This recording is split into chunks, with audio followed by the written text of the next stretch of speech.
She didn't scream. She didn't fall.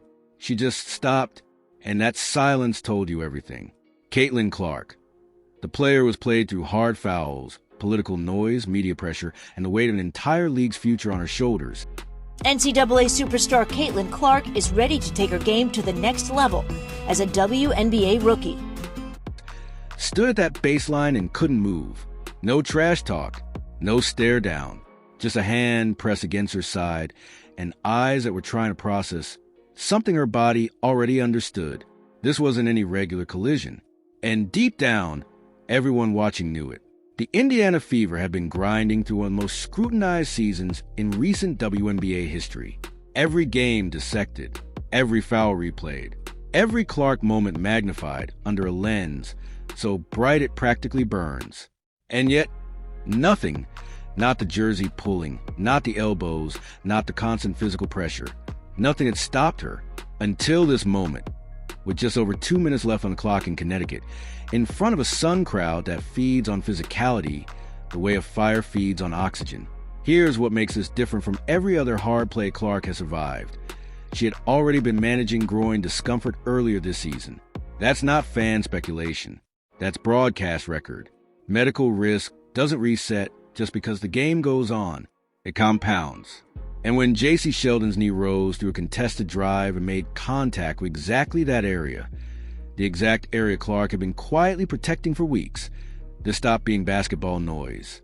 This became a crisis hiding inside a statistic. But before we go deeper, let's establish something important. Who is Jacy Sheldon, really? Because the casual fan only sees the jersey number. What they don't see is the player underneath it, her history, her reputation, and what this moment means for her too. A second-round pick out of Ohio State in the 2024 WNBA draft, Sheldon built her entire identity on one thing: defense. Not just good defense. Relentless, suffocating, make you uncomfortable defense. The kind that earns locker room respect and coaching staff praise, but rarely makes the highlight reel. She's a player coaches put on the floor when they need a stop, when they need a game change without scoring a single point. That's a rare skill. That's a valuable player. But here's where it gets complicated. And here's where the WNBA conversation always gets uncomfortable. There's a version of elite defense that lives inside the rules. Physical, smart, precise. And then there's a version that lives in the gray area. The half-second of contact that the referee can't always see. The collision that looks accidental in real time, but replays differently from another angle. The WNBA's paint is one of the most contested spaces in professional basketball. Bodies compress. Decisions happen faster than thought. And sometimes in that chaos, something goes wrong. The question isn't whether Sheldon intended to hurt Clark. The replay doesn't suggest malice. What the replay does suggest is impact. Undeniable, visible impact to a player who is already compromised. So where does accountability live when intent is absent but consequence is real? That question has been echoing through WNBA's social media since the clips surfaced. Not because fans are looking for a villain, but because they've been watching a pattern build across multiple Connecticut-Indiana matchups. A pattern that goes beyond one knee, one drive, one moment. And here's the part nobody wants to say out loud yet. If Clark's groin gives out before the All-Star break, the Indiana Fever's trajectory changes entirely. Their offensive system, built around her vision, her gravity, her ability to pull defenders across 3 zones simultaneously, collapses without her. The rookies who've grown around her lose their compass. And the WNBA, which has been riding a viewership wave unlike anything since the early 2000s Diana Taurasi era, loses its most electric storyline at its most critical moment. This isn't just about one foul. This is about what happens to a league when its brightest light starts to flicker. And right now, Caitlin Clark is standing at a baseline in Connecticut, forehead pressed against the padding, breathing through something she can't hide. The question is, what comes next? There's a moment in every great athlete's season where the story stops being about wins and losses, where it becomes about survival. Caitlin Clark reached that moment in Connecticut, and the WNBA, whether it's ready or not, reached it with her. Let's rewind the tape, not to the contact itself, because you've already seen that. Let's rewind further, Let's go back to the possession before it happened, because what led up to that moment tells a story the highlight clip never shows you. Clark had the ball at the top of the key. The Fever were down, energy tight, the kind of game where every possession carries extra weight. She probed left, reset, then drove right, directly into the paint, directly into the teeth of Connecticut's defense. This is what she does. This is what makes her different. Most guards at her stage in a rookie season learn to avoid the hard road. They pull up, they reset, they protect themselves. Clark goes straight at it every single time. That fearlessness is why Indiana took her. It's why the WNBA needed her. And it's also exactly why she was in a vulnerable position when Sheldon closed out hard. Now here's the detail that most coverage miss entirely. Sheldon wasn't out of control. Watch the footwork. She's disciplined, measured, doing exactly what her coaches designed. She's protecting the rim, contesting the drive, doing the job she's been trusted to do for this team. Her knee rising wasn't a wild swing. It was a natural biomechanical result of a defensive stance collapsing under pressure. It's the kind of contact that happens dozens of times a night in professional basketball, except it landed somewhere it can't be taken back from. And this is where the conversation splits into two parallel tracks that the internet is now running simultaneously. On one side, you have the defensive purists, the analysts, the former players, the coaches, who look at the play and say this is basketball.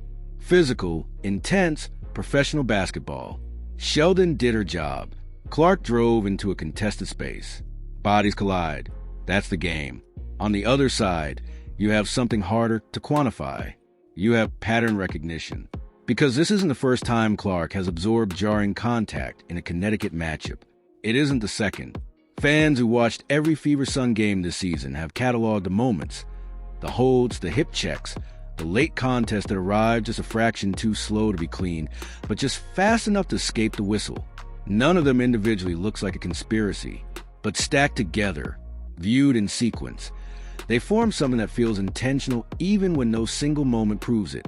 That's the dangerous space, where perception becomes its own reality. Aya Wilson knows this space well. She's lived in it for years, the most dominant player in the WNBA, two-time MVP, and still somehow underexposed compared to her actual impact. Wilson has spoken publicly about physicality in the league, about how the game's intensity has evolved, about how players on the elite tier carry targets they never asked for. What's happening to Clark exists in that same conversation. Except Clark's platform has amplified it to a volume the league has never experienced before. Think about this number. Indiana Fever games this season have average viewership figures that rival some playoff games from just 3 years ago. Clark didn't just join the WNBA. She restructured its economics. She brought sponsors, broadcasts, arenas, and audiences that the league spent 27 years trying to build. Which means every time she goes down, even for 30 seconds, millions of people notice. And some of those people start asking questions the league would rather not answer publicly. Like, who is protecting her? Not in a conspiratorial sense. In a structural sense. Where are the officiating adjustments? Where's the point of intervention when a player who has already been flagged as managing a physical issue keeps absorbing contact in the same area? The NBA has precedent for this. Injury reports, load management protocols, flagrant foul reviews that factor in a player's medical context. The WNBA is still catching up. And while the league catches up, Clark is standing in that paint, trying to breathe. Here's what nobody has said yet, what the broadcast glossed over and the post-game reports buried in the fourth paragraph. After the contact, Clark stayed in the game. She played through it, again, the way she always does. And she finished. But what she did after the final buzzer, who she spoke to, what the medical staff said behind closed doors, that's where the real story lives. And that story is about to change everything. Some athletes perform through pain. Caitlin Clark performs through pain while the entire world watches and pretends not to notice. After the final buzzer in Connecticut, Clark walked off that court without making a scene. No dramatic limp for the cameras. No statement to the press designed to generate sympathy. That's not who she is. That's never been who she is. From her Iowa days, where she was breaking NCAA scoring records in sold-out arenas, while simultaneously handling the pressure of being the most polarizing player in college basketball. She has always carried her battles quietly, but quiet doesn't mean fine. And this time, the people closest to the Indiana Fever organization knew it. Sources close to the team described the post-game medical evaluation as thorough, more thorough than usual. That single detail, buried in a brief injury update that most outlets treated as a footnote, should have stopped every WNBA conversation cold. Because thorough means something specific in professional sports medicine. It means the staff isn't just checking a box. It means they found something worth examining twice. Here's the timeline that matters. Earlier in the season, Clark had already been listed as managing groin discomfort. The Fever staff had been monitoring it. She'd been playing modified minutes on certain nights, not always visibly, but strategically. The kind of roster management that doesn't make headlines but tells you everything about how seriously a medical staff is treating a situation. When Sheldon's contact landed on that exact location, it didn't introduce a new injury into the equation. It potentially reopened one that was never fully closed. That distinction is everything. A fresh injury and an aggravated injury are not the same conversation. They don't follow the same recovery timeline. They don't respond the same way to treatment. And they don't carry the same risk when a player decides, as Clark almost certainly will, to push through and keep competing. Because the All-Star break is approaching. Because the Fever are fighting for playoff positioning. Because walking away, even temporarily, has consequences that extend far beyond one player's body. This is the impossible position the WNBA's brightest stars are always placed in. Breanna Stewart has played through it. Elena Del Don famously battled through physical adversity for seasons, while the league and her team navigated the politics of her health in public. Diana Taurasi, the standard against which every female guard is eventually measured, built a career partly on her refusal to acknowledge what her body was telling her until it screamed loud enough to stop a game entirely. Clark is walking that same road now, and she's only in her first professional season. Let that sit for a moment. She hasn't even completed her rookie year, and the physical toll she's already absorbing has started a conversation that veteran players have been navigating for a decade. The difference is that Clark's story is happening in real time, on the largest stage the WNBA has ever occupied, with a fan base that is simultaneously passionate, protective, and, in certain corners of social media, absolutely volcanic. Because while Clark was quietly getting evaluated behind closed doors, the internet was not quiet at all. The clips spread within minutes. Slow motion, different angles, frame-by-frame breakdowns from accounts with 50,000 followers treating it like forensic evidence. And the reaction split exactly the way these moments always split, along lines of allegiance, perception, and what each viewer brought into the viewing experience before they ever press play. Jacy Sheldon's mentions exploded, not with analysis, with anger. This is the part of the modern WNBA story that deserves its own examination. The way fan passion, which has been the league's greatest asset this season, can transform in seconds into something that puts players in genuinely uncomfortable positions. Sheldon did not ask to be at the center of this.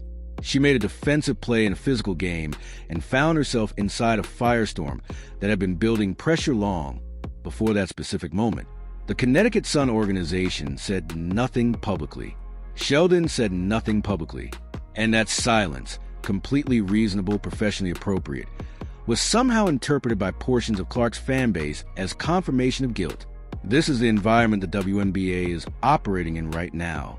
Extraordinary growth, extraordinary visibility, and extraordinary pressure that lands on every player involved in any moment that touches Caitlin Clark. But here's what everyone arguing online completely missed.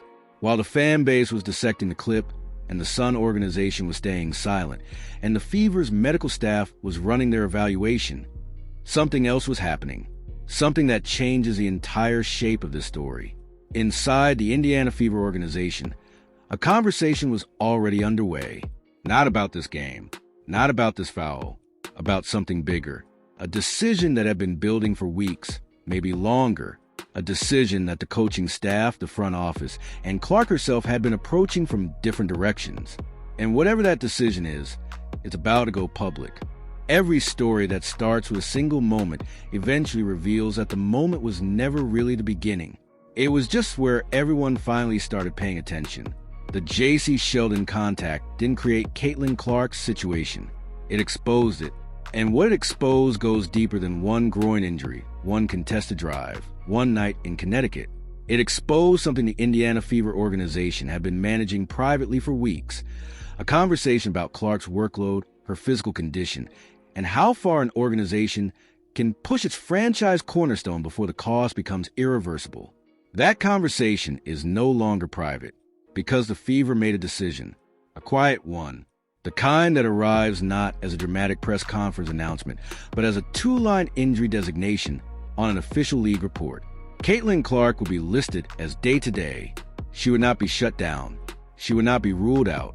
But she would be monitored with a level of scrutiny that changes how she practices, how she's used in late-game situations, and, most critically, how much physical risk the coaching staff is willing to accept in contact situations going forward. Day-to-day sounds minor. It isn't. In professional sports, day-to-day for a player already managing a pre-existing condition in the same area of new contact means the medical staff is making real-time decisions with incomplete information. It means every morning is a new evaluation. Every shoot-around is a test. Every warm-up tells them something they didn't know the night before. It's the most uncertain designation in sports medicine because it carries equal probability in every direction. She could be fine by Thursday, or she could wake up Friday, and the conversation changes entirely. And that uncertainty, that specific, agonizing uncertainty, is now sitting at the center of the Indiana Fever's playoff push. Think about what the Fever lose if Clark misses significant time. Not just points, not just assists, not just the gravity that pulls defenses apart and creates open looks for Kelsey Mitchell and Alyssa Smith and every other Fever player who benefits from Clark occupying three defenders simultaneously. They lose the engine of their offensive identity. They lose the player opponents are forced to scheme around. They lose the reason the league's camera operators show up with something extra when Indiana is on the schedule. And they lose the story. Because the Indiana Fever this season are not just a basketball team. They are a narrative. One of the most compelling first-year narratives the WNBA has produced since the Houston Comets dynasty era. Since the original wave of players who built this league on belief and sacrifice when the cameras were barely watching. Clark's rookie season has been imperfect, painful, physically demanding in ways that should concern everyone around her, and has been absolutely riveting from the first tip-off. Riveting stories need their protagonists standing. But here is where the script flips. Here is the part that transforms this from a moment of vulnerability into something the WNBA should actually be celebrating, even through the difficulty of it. Caitlin Clark playing through this, absorbing this, continuing to compete at this level while managing real physical risk. This is a proof of something the skeptics spent an entire off-season questioning. They questioned whether she was ready, whether the college production would translate, whether she could handle the physicality, the speed, the sophistication, professional defense applied by players like Jacy Sheldon who have trained their entire lives to make guards like Clark uncomfortable. She hasn't just handled it. She has redefined what handling it looks like. Every hard foul absorbed and answered with the next possession. Every moment of doubt met with another impossible shot from the logo. Every narrative about whether she belonged answered quietly, consistently, and completely. This is a player who is changing the WNBA not despite the adversity, but through it, in full view, in real time, in a way that is building a legacy that will still be discussed when this generation of players has retired, and the next one is learning what the league used to be before it became what Clark helped make it. Jacy Sheldon will play her next game. The Connecticut Sun will move forward. The moment will fade from the news cycle the way these moments always do. But what won't fade is this. The WNBA is now big enough that a single contested drive in Connecticut becomes a national conversation by midnight. That players like Clark and Sheldon, different in style, similar in dedication, are now operating on a stage that rewards every moment of excellence and magnifies every moment of conflict into something larger than the game itself. That's not a problem. That's progress. And Caitlin Clark, bruised, monitored day-to-day, and absolutely not done, is the reason this league gets to call it that, The All-Star break is coming. The evaluations will continue. The Fever will make their decisions carefully and quietly, and with one eye on the long game. And when Clark walks back onto that court, and she will walk back onto that court, the silence that greeted her pain in Connecticut will transform into something entirely different. Something that sounds like the future of women's basketball, arriving exactly on schedule. The only question left is whether you'll be watching when it does. Drop a comment below. Do you think the WNBA needs stronger protective protocols for its star players? Let's hear it.